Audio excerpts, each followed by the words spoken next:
I'm reading Thrift Grift. Are people really donating their Ninja air fryer with the pizza roll still inside? Dude, honestly, that's why like working at Goodwill like opened my eyes to the hypocrisy of man.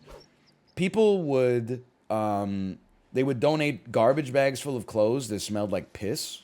We don't want that shit. How badly do you think of your fellow man that you're like, I'm gonna donate a bunch of like piss-soaked clothes? Well, I don't want them because they're soaked with my piss, but maybe someone out there who's less fortunate will like want to wear clothes that smell like my piss. Like, what's wrong with you? And like, maybe I've been a Goodwill worker for 3 years. It's awful. Hell is other people, man. Like maybe once a week, and I only worked there for like 6 weeks, but like so 6 times, you would get there for like opening, and there would be like 10 garbage bags of actual garbage in front of the Goodwill. Like, what possesses a person to do that? That they're like, I want to throw out garbage, but throwing out garbage makes me feel bad. So instead, I'm going to give my garbage to Goodwill on the naive assumption that they'll like sort through it. They'll sort through like literal food waste to find something that they can resell, and then I'm recycling and I'm doing a good deed. Like, what's wrong with you? People would donate like old food or like cardboard boxes with like, you know, rat holes chewed through it and stuff like that. It's very annoying. Also, like when you work at Goodwill, at least when I worked there, I made minimum wage, and they had you doing like some, I don't want to say it's unsafe shit, but shit that I was like not trained to do.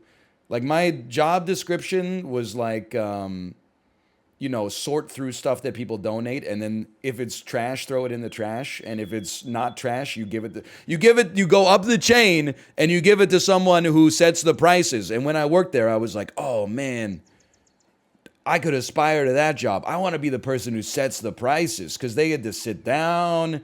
They don't have to look at garbage. They only look at the stuff that's been sorted through after it was garbage.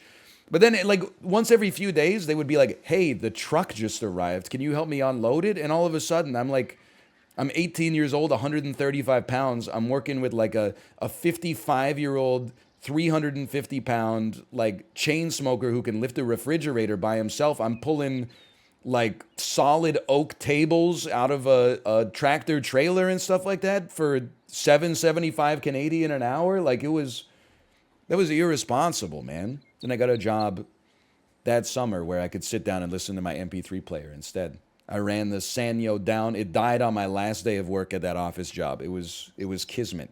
Sounds like Gaines. Well, like if I had worked there longer, I definitely would have been in like insane shape for sure. He did it for a single day? What are you talking about? I did it for 6 weeks.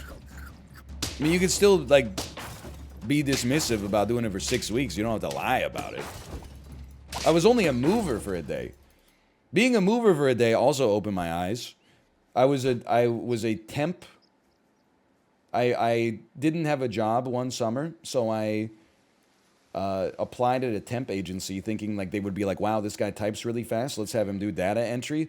Get a call at like 9 p.m. the next night. That's like, hey, can you be ready at 4:45 a.m.? There's a moving company needs a warm body. Can you come across town and be at the office at 5:30? So I'm like, no. And my parents are like, yes. So fair enough. I didn't grow up in like the 50s where they're like kick me out, but they were like, please do something. Like you're doing nothing. You're withering on the vine here. Okay, in hindsight, I think they might have been right. So my dad drove me across town. I got there at 5:30. It's me and a bunch of like guys who look like they compete on the World's Strongest Man. I'm a skinny, literally 18-year-old kid who like I do calisthenics. My cardio is pretty strong. And then so they're like, okay, you're gonna like you get in the truck at like 6:30 a.m. right? I'm in like an 18-wheeler. Two guys in the front who have worked together for like 20 years, and then me just in the back. They don't tell me anything. We drive for like an hour and a half to a town I've never even heard of, take all the stuff out of their house, load it in the truck, drive to their new house, which is like 45 minutes away, take it all out of the truck, unload it. They're carrying like 18 Rubbermaid containers down the stairs with one hand every time. I'm taking like one. Even the owners of the house were like, why does this guy work at the moving company? Like, it was just a very bad fit. And then, so that was like, we've been working from 6:30 was when we got into the truck until like I don't know, it was like 5:45, and then we finally finished the move. Then we had to drive 90 minutes back to the office. So I'm like, this shit is like a 14-hour day. And then while I was in the 18-wheeler in the back, the driver of the truck was just like smoking weed the whole time. And I'm like, I don't know if this, like, I'm gonna fucking die. I'm gonna die today. Like, this dude is high as hell. He's just been lifting heavy boxes for 12 hours straight. And he's blazed driving my 18-year-old ass at like 130 kilometers an hour in an 18-wheeler down the 401. I thought that might be like my last day on planet Earth. Anyway, we did get time and a half though. That was nice. Driving high is the only way to drive in Vancouver? I'm starting to realize when I see people do like insane stuff on the road every day. Apparently all you MFers are driving under the influence all the time. Some of the stuff that I see is now starting to make a lot more sense.